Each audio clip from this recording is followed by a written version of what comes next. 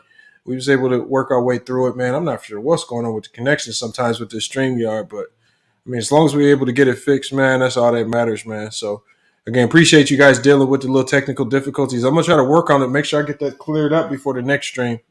Not particularly sure what's causing that, but we got to get that figured out. Look, y'all, we got our morning show back tomorrow. Great debate tonight, man. We're going to be doing the morning shows this weekend as well.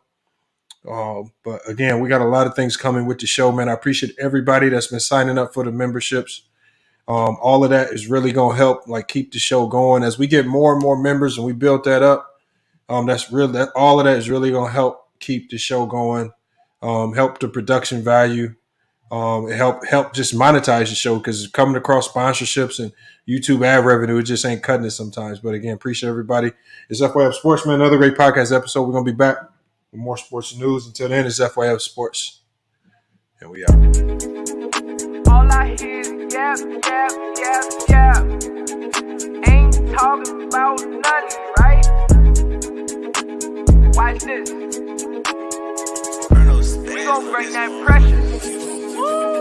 Just a little FYI, FYF, 20K sub 6 months, what's next? They been hating at first, now they calling us the best. Hit up YouTube, tell them cut the check. Just a FYI, FYF, 20K sub 6 months, what's next? Woo, fuck your feelings, we all know who the real is. I be getting to it, ain't wasting no time. Walking straight in, we ain't waiting in line. Fuck your feelings, you don't care about mine. You a YouTube gangster, don't be yelling out slime. Or you talking LB, talking Ticket TV. Ain't nobody watching them, all the viewers be sleep. 5 years in, all your subs is your friends. Ticket TV, watch the cars again. Just a little FYI, FYF, 20K sub 6 months, what's next? They been hating at first, now they calling us the best. Hit up YouTube, tell them cut the check. Just a FYI, FYF, 20K sub 6 months, what's next? Woo, fuck your feelings, we all know who the real. They all know, shop don't close, working 24, trying to make the channel grow. Look at them, pointing fingers, hating on the low. You can't compete with our podcast show. Couldn't make it in the league, so we got on TV. Crying by LeBron like a little baby. You must be crazy, trying to ever play me. Or you super tough until it's time to say cheese. Just a little FYI, FYF, 20K sub 6 months, what's next? They been hating at first, now they calling us the best. Hit up YouTube, tell them cut the check. Just a FYI, FYF, 20K sub 6 months, what's next? Woo,